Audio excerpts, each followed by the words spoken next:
Merci beaucoup. Je rédige le Merci discours en beaucoup à vous tous. Excellences, mesdames et messieurs, en vos rangs, grades et qualités, tout protocole observé.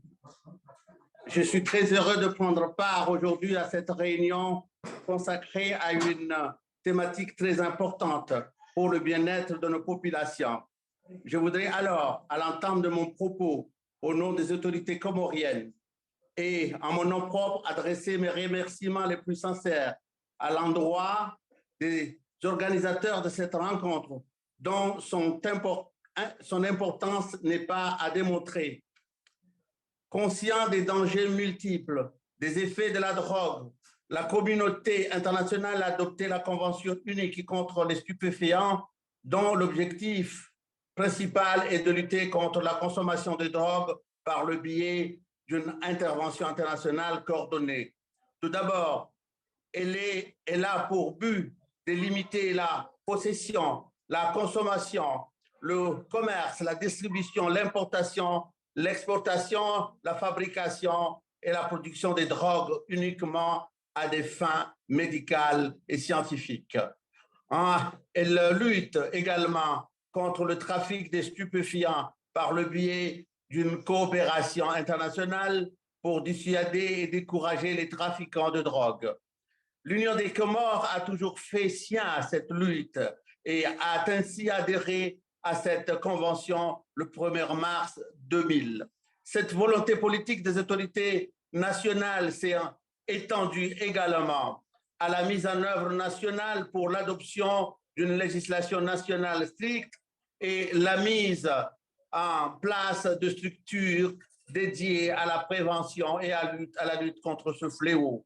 Cependant, malgré ces efforts réalisés, tous les jours, le fléau des drogues persiste et s'étend de plus en plus dans notre pays. Mesdames et messieurs, depuis quelques décennies, on note une consommation de drogues dites dures, telles que la cocaïne, l'héroïne et la chimique.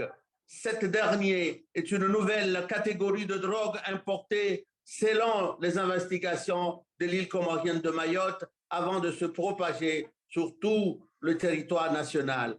Il s'agit d'un mélange de différents produits chimiques et autres qui, avec la cocaïne et l'héroïne, nuisent inévitablement à la santé physique et mentale, particulièrement des consommateurs. Cela constitue une véritable menace qui pèse sur la paix sociale et sur cette jeunesse censée être un des piliers du développement.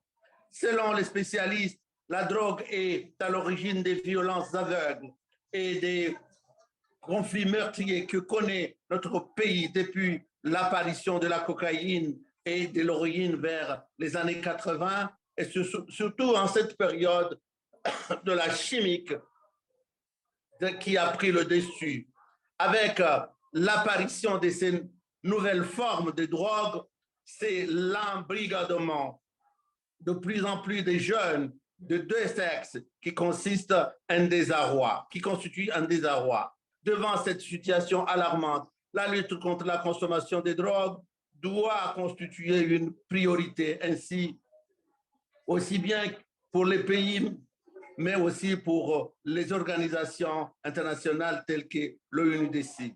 Mesdames et messieurs, ayant fait de la jeunesse le fer de lance de son plan de développement, Son Excellence le président Azali Assoumani, président de l'Union des Comores et président en exercice de l'Union africaine, s'est engagé avec son gouvernement et ne ménager aucun effort pour faire face à ce fléau au niveau national et continental. À cet effet, les efforts engagés par le gouvernement, notamment le renforcement des capacités des acteurs de ces infractions, de ces part d'autres services et de la police et de la gendarmerie nationale spécialisée. Devant une telle situation, la coopération entre les États et les organisations spécialisées est plus que jamais importante. C'est pour cette raison que nous saluons les efforts réalisés au niveau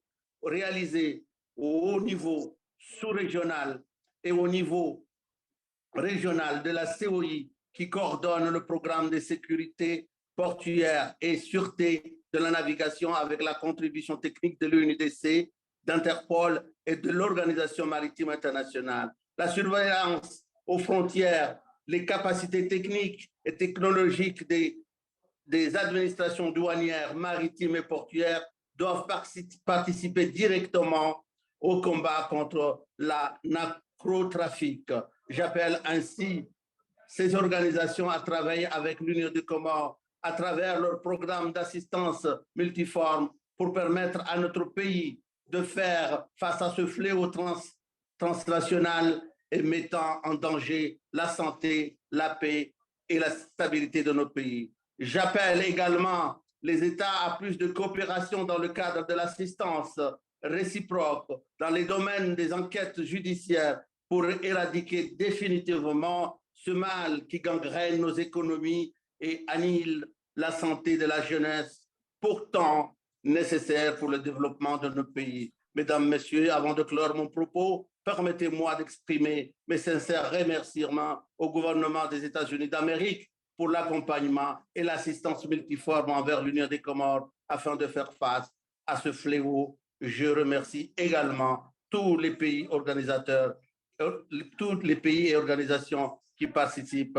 à cette rencontre. Ceci est un signal fort et déterminant de détermination et de volonté. Je vous remercie.